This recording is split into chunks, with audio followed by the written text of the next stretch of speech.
Oh, good morning, good morning, good morning. I so love coming here. It's about trust. And trust is about safety, and I feel safe with you. It's probably why you come here. There's a safety here. You're seen, you're able to connect. Well, there was this congregation like this, and the minister was having a tough time with the collection plate. It just wasn't as generous as he would like. So he thought he would do a contest.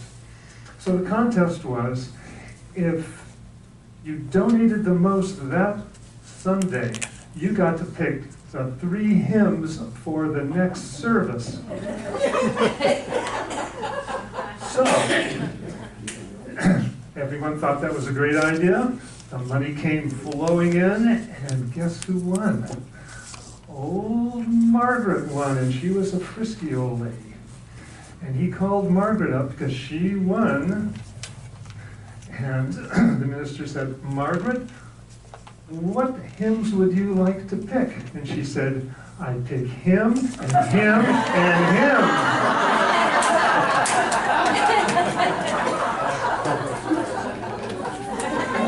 Now you probably think, how is he going to work this into a talk? It's easy, actually, because when we tell a joke, we can run right up against a boundary. We can run up against a trust. Trust can be broken so easily. Trust is like a balloon. It's very fragile. Just one little, it's gone. And it can take years to develop that trust. And in a moment, it can be gone. If you think in your own life how perhaps people that you've loved have been dismissed over something so small. Can that trust be rebuilt? Yes. But it takes, in a sense, two to put the air back into that balloon to blow it back up again. And so this is what we're going to be talking about, especially in the workshop, is how to recreate that trust, how to build that trust again. Now, trusting is always a risk, and we don't think of it as a risk. If you look at the air in this room, the air in this room is pretty clear. You don't think about the air. But all of a sudden, if there is all kinds of toxic dust in here, oh man, what we took for granted has all of a sudden been taken away like that.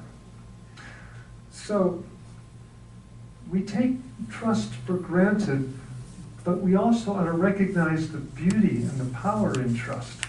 Because trust is the doorway and the foundation of love. If you think about it now, can you have love without trust? That's the question. You might look in your own life. Can you have love without trust? That's a tricky one. I can love you, but I can't trust you. It just doesn't feel right.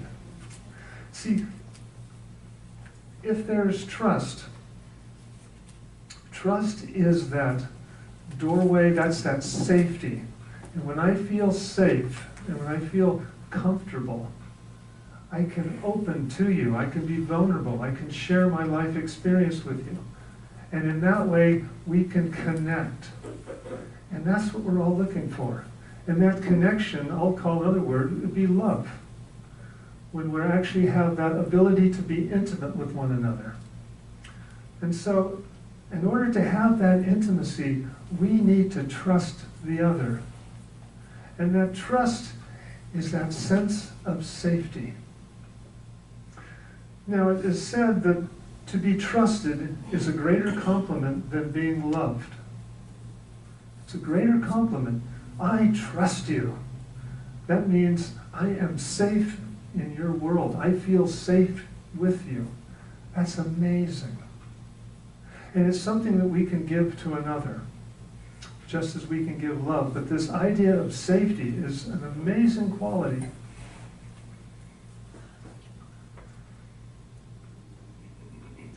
Now, the idea of having this trust, we think that this trust is going to last forever. Everything is changing. And so the key to continue moving and the key to being successful in life is to be able to adapt and to move as our relationships move and grow. We're continuously growing. We're not like this. We're actually, in a sense, two pillars. And we're two pillars. We're actually like railroad tracks, in a sense. We're two tracks. We're paralleling, yes, but we're not connected. And it's this trust is this back and forth flow of safety and connection. And when that's broken, boom. Now, I'm going to tell a story about my car. And this is a car I built for racing. And it took 10 years to build. I poured my heart into it. I learned so much from it. And when I took it out on one of its maiden runs, I hit a little bump, and the front steering went into this gyration. And I thought, oh man, this is not good. And I was only going 60. Imagine if I was going 160.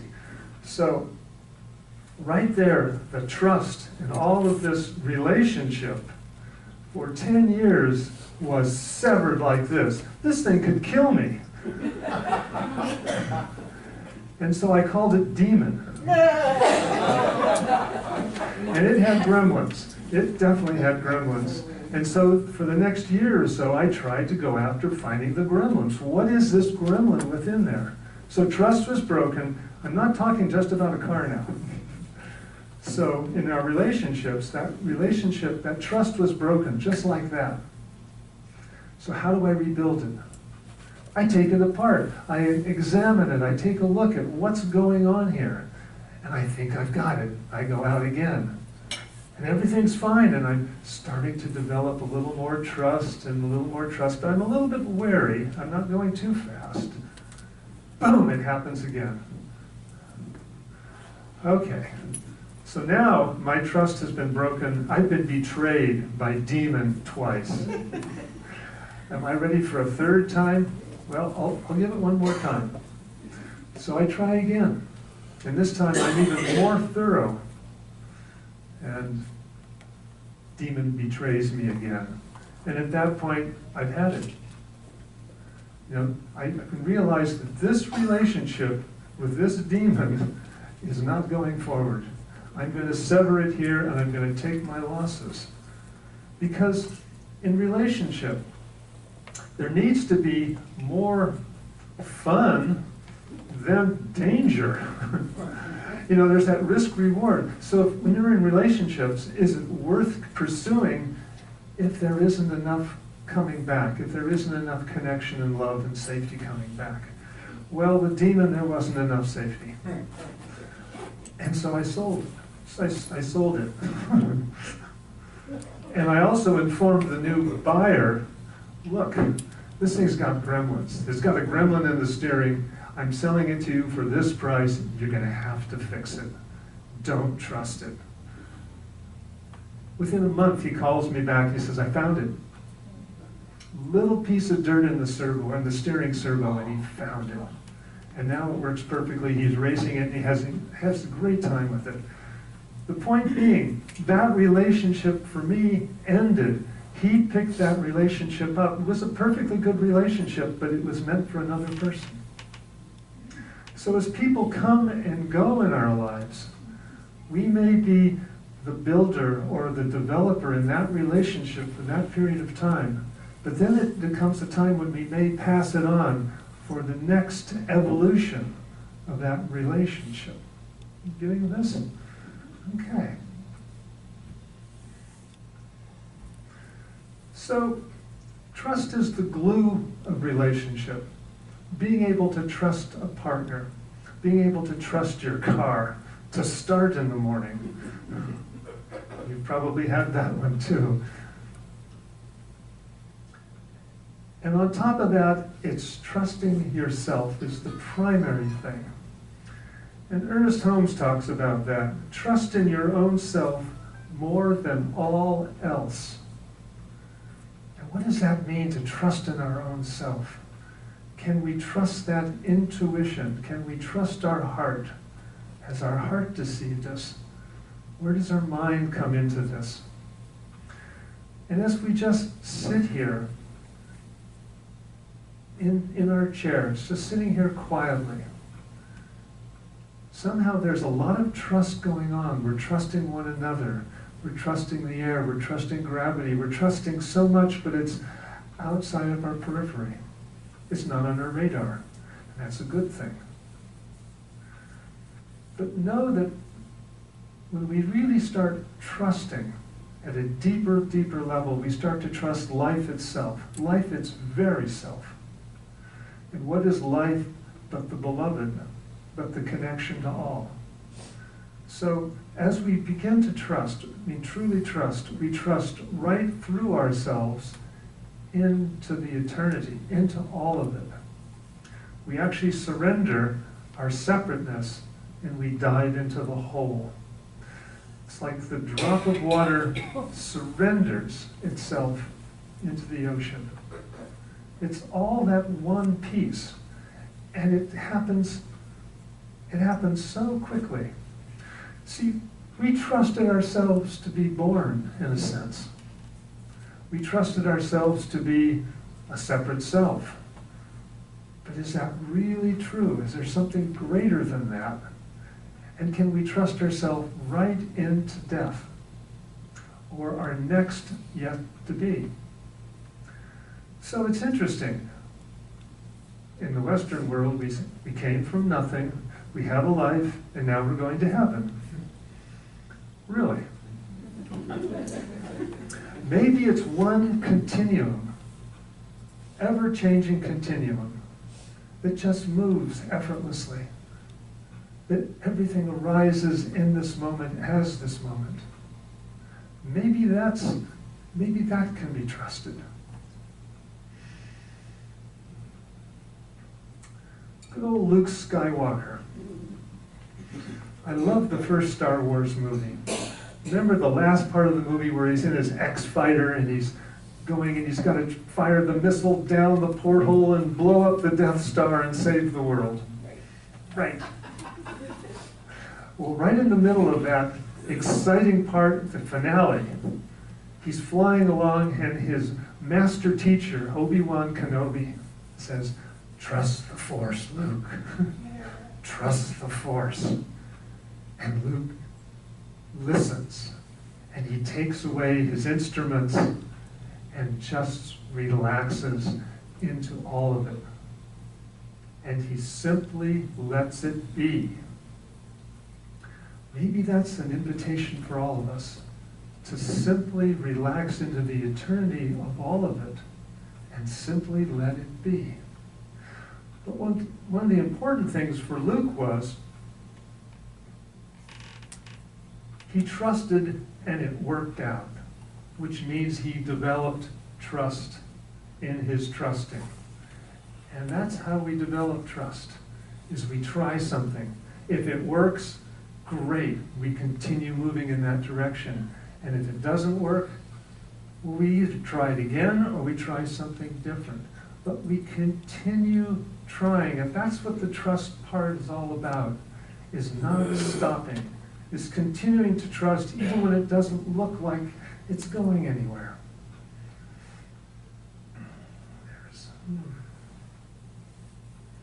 Where's that? Trust. Yes. Oh, that's beautiful. Learning to swim. There's two kinds of trusts in a sense. There is foolish trust, jump in, yay, I know how to swim, when I've never been in water before. Or the other type that's kind of mindful, that says, what is this? Curious. That walks in slowly. That feels, that perhaps gets a little help. Someone suspends you. You learn about water, and all of a sudden you're falling back into it, and you're trusting the water to support you, like we can learn to trust life as it supports us. The foolish part is that we think we know. We don't know. We can take things a little bit slower as we explore this planet, and we can explore it just a little bit softer. If you think about floating in water, just laying back and being supported, this is what the universe and the beloved has always done. And we recognize it in the water. But it's always supporting us. It's supporting us in our chairs. It's supporting our heartbeat. It's supporting everything about us in this moment. But do we recognize it? And can we give thanks for it? Oh, well.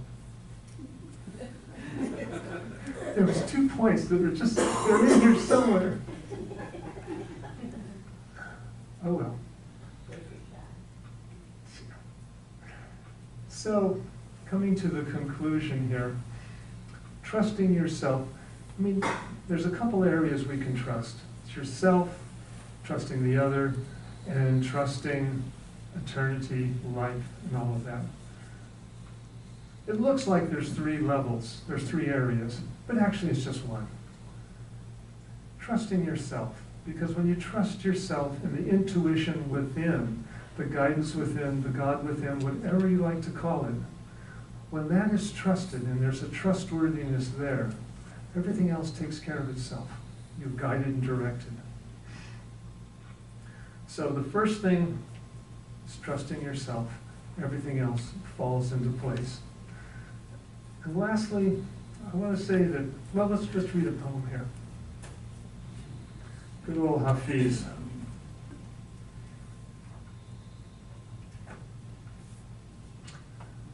The name of the poem is It Felt Love. How does the rose ever open its heart and give to this world all its beauty? It felt the encouragement of light against its being. Otherwise, we all remain too frightened to trust. If we want to have the experience of love, of connection, it's going to come through opening, of taking off our armor, of taking the risks to actually engage, to come up against our boundaries of what we thought were safety, and perhaps readjusting them, perhaps looking just a little bit farther down the road. So in conclusion, trust is a risk, and it's an amazing adventure, and it's worth the candle. It truly is the candle, worth the candle there. So, perhaps today we can take just a little bit of armor off, make that phone call to somebody that maybe we've armored up against a little bit, make that connection, reach out, and enjoy the rewards of taking that risk. Thank you. I've really enjoyed being with you this morning.